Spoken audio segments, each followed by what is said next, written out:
আমরাও কসম কাটি, আল্লাহও কসম কাটে। বলেন তো আমাদের কসম আর আল্লাহর কসম কি একরকম? সবাই বলেন একরকম না। আল্লাহর কসম আর আমাদের কসম হলো অন্যরকম। কেমন?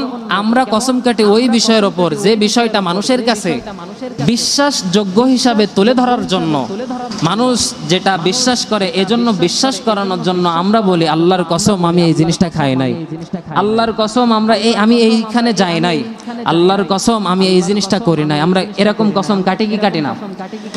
আমরা এরকম কসম কাটি। কিন্তু আমাদের ভিতরে কিছু কিছু মানুষ আছে অজ্ঞতাবশত আল্লাহ ছাড়া অন্য কারোর নামে কসম কেটে বসে।